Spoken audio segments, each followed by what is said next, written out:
ओम नमः शिवाय। योगशाला में आप सभी का स्वागत है।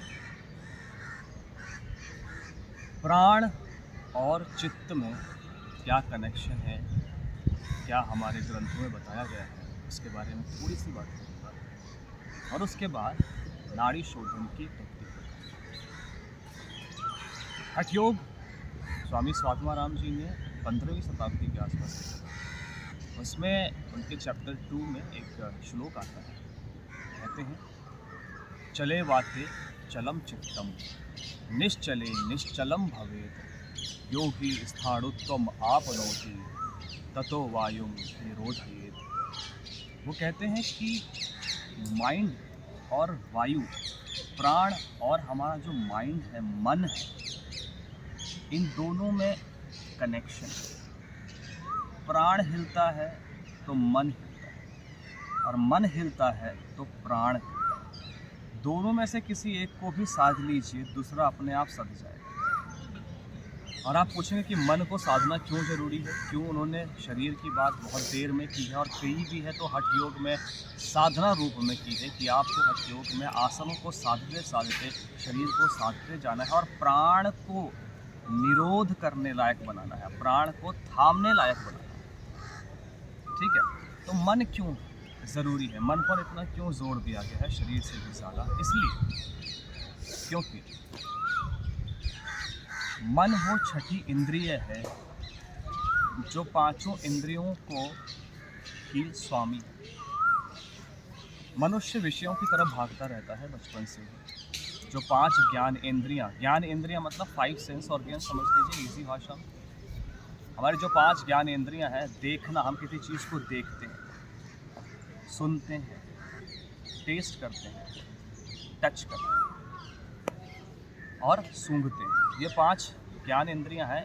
इन्हीं के पीछे पूरा मनुष्य जीवन, इन्हीं के प्लेजर्स के पीछे भागता रहता है। और मन हमेशा उन विषयों को इंद्रियों से ग्रहण करता है और फिर 5 कर्म इंद्रियों को उनकी तरफ लेकर जाता है। हम कर्म करते हैं। मान लीजिए कि आपको कोई स्वादिष्ट पदार्थ दिखा जिसको आपको खाने का मन किया, तो देखा किसने? आँखों ने। अब मन कहेगा कि यार ये तो बड़ा अच्छा लग रहा है देखने में और इसको लेकर जाता हूँ और खाता हूँ। और आपने उसको खाया, कोई फल था मान लीजिए, बड़ा लाल रंग का, बड़ा अच्छा सा, आपने खाया और आपको डिसेंट्री हो गई, डायरिया हो गया, आपकी तबीयत खराब हो गई। तो आपकी इंद्रियों ने तो कहा कि अच्छी चीज़, और आपके मन भी उसके पीछे गया कि हाँ मुझे इसे खाना है, लेकिन उसने आपकी तबीयत खराब की और हो सकता है आप ज़्यादा खा लेते तो जानलेवा हो जाए। तो मन जब तक, और आप जिसका मन सधा हुआ है उसने किसी चीज़ को देखा और सीधा, मन को थोड़ा और कंट्रोल है तो उसमें थोड़ा सा और जांच परख कर सकता है।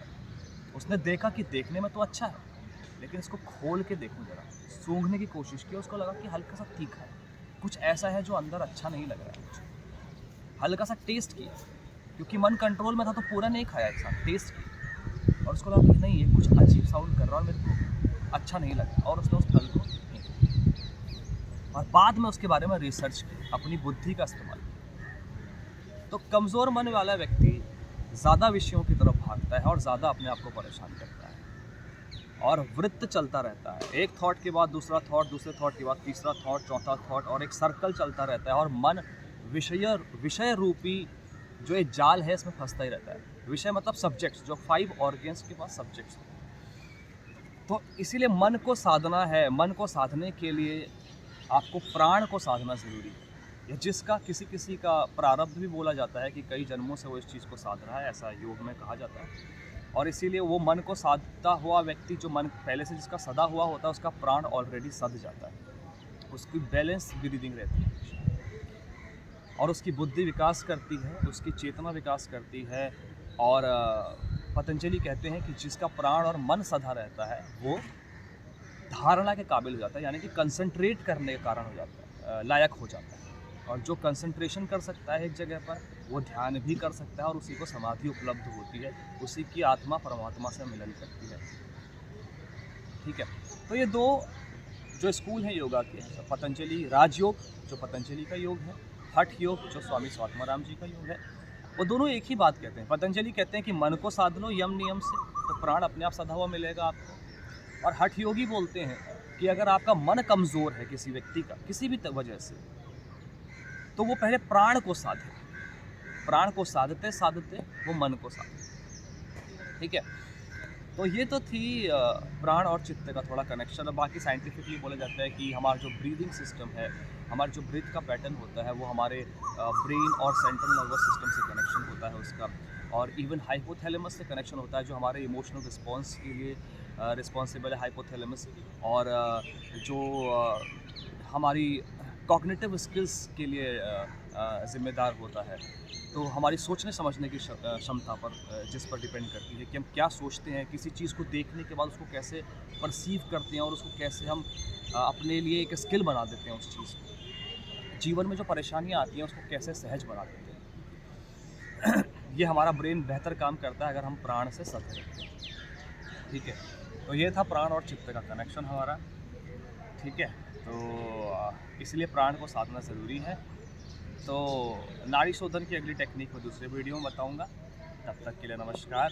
ओम नमः शिवाय। अपना ध्यान रखिए, अपने प्राणों का ध्यान रखिए हर सिचुएशन में। प्रणाम। ओम नमः शिवाय।